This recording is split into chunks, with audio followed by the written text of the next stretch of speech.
त्रिभुवन कमनं तमालवर्णं रविकरगौरवराम्बरं दधाने वपुर्लककुलाव्रतानाब्जं विजयसखेरतिरस्तु मे नवद्या। जिनका शरीर त्रिभुवन सुंदर एवं श्याम तमाल के समान सांवला है, जिस पर सूर्य की रश्मियों के समान श्रेष्ठ पीतांबर लहराता है और कमल के सदृश मुख पर घुंघराली अलकें लटकती रहती हैं, उन अर्जुन सखा श्री कृष्ण में मेरी निष्कपट प्रीति हो। ऐसी सुंदर स्तुति जिन महाभागवत महावैष्णव श्री भीष्म पितामह द्वारा की गई, ऐसे भीष्म पितामह को हम नमस्कार करते हैं। कार्तिक शुक्ल पक्ष की एकादशी से लेकर पूर्णिमा तक जो अभी आने वाली है, 1 नवंबर से यानी कि 1 नवंबर से लेकर और 5 नवंबर 2025 तक भीष्म पंचक आने वाला है। कहते हैं कि जो लाभ चातुर्मास सेवन से होता है, उसके व्रत से होता है, वही लाभ यदि हम इस भीष्म पंचक में उपवास करें, स्नान करें, दान करें, जप करें, तप करें, नियम संयम से रहें, तो वही लाभ इन 5 दिनों में भी होता है। जो लोग चातुर्मास सेवन ना कर पाए, इसमें भी श्रेष्ठ माना जाता है कार्तिक मास, और कार्तिक मास में भी स्नान उपवास आदि ना कर पाए, वो भीष्म पंचक का लाभ ले सकते हैं। इसमें किया हुआ दान, स्नान, पुण्य, तप, जप अक्षय होता है, बड़ा पुण्यदायी होता है। क्योंकि जब भीष्म पितामह सरसैया पर यानी कि बाणों की सैया पर लेटे हुए थे, उस समय भगवान श्री कृष्ण की आज्ञा से पांडव युधिष्ठिर सहित उनके पास पहुंचे। तब भीष्म पितामह ने युधिष्ठिर को दान धर्म, वर्ण धर्म, राजधर्म आदि धर्मों की जो राज बतलाया, उनको जो शिक्षा दी, वो इन्हीं दिनों में दी गई थी।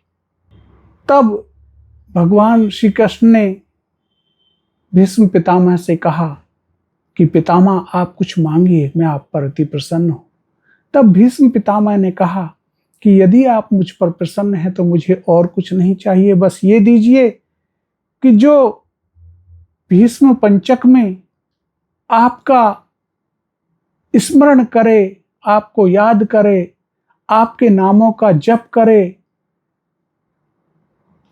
आपके मंत्रों का उच्चारण करे, स्नान करे, धैर्य से रहे, संयम से रहे, वाणी, कर्म, मन, वचन, तन सभी से नियम संयम से रहे, किसी भी तरह की हानि दूसरों को ना पहुंचाए, उसके लिए मैं यही मांगता हूं कि आप उस पर प्रसन्न हो। तब भगवान श्री कृष्ण ने तथास्तु कहकर ये वरदान दिया था कि जो मुझे भीष्म पंचक में इस प्रकार से मेरी स्तुति करेगा, मुझे याद करेगा, मैं उस पर अति प्रसन्न होऊंगा। इसलिए भगवान श्री कृष्ण की प्रसन्नता के लिए, भगवान विष्णु की प्रसन्नता के लिए हमें भीष्म पंचक का व्रत करना चाहिए।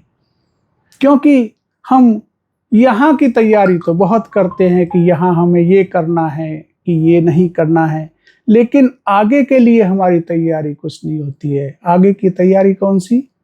कि ये हमारा स्थायी निवास नहीं है। स्थायी निवास क्या है? कि हम भगवान के हैं, ईश्वर के अंश हैं। ईश्वर अंश, जीव अविनाशी, चेतन अमल, सहज सुख राशि। तो यहाँ तो कुछ दिनों के लिए आए हैं और जाना कहाँ है? भगवान के घर पर जाना है, अपने पिता माँ के घर पर, अपने पिता के घर पर जाना है। और उसकी तैयारी कब होगी? कि जब हमें भगवान के अंत समय में दर्श मिलेगा। इतना तो करना स्वामी जब प्राण तन से निकले, गोविंद नाम लेकर मेरे प्राण तन से निकले। इतना तो करना स्वामी जब प्राण तन से निकले। श्री गंगा जी का तट हो, यमुना का वंशीवट हो। श्री गंगा जी का तट हो, यमुना का वंशीवट हो। मेरा सांवरा निकट हो, जब प्राण तन से निकले। पीतांबरी कसी हो, छवि मन में ये बसी हो। होठों पे कुछ हंसी हो, जब प्राण तन से निकले। इतना तो करना स्वामी जब प्राण तन से निकले। श्री वृंदावन स्थल हो, मेरे मुख में तुलसी दल हो। विष्णु चरण का जल हो, जब प्राण तन से निकले। इतना तो करना स्वामी जब प्राण तन से निकले।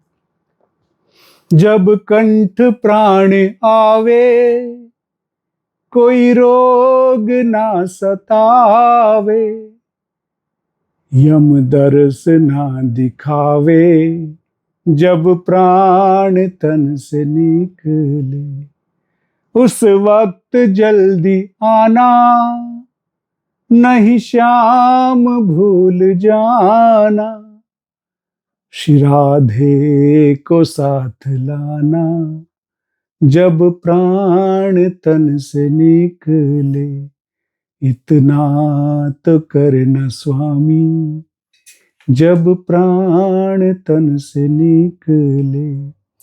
सुधि होवे नाही तन की, तैयारी हो गमन की।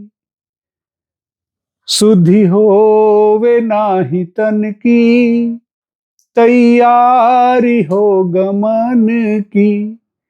लकड़ी हो ब्रज के वन की, जब प्राण तन से निकले। इतना तो करना स्वामी जब प्राण तन से निकले।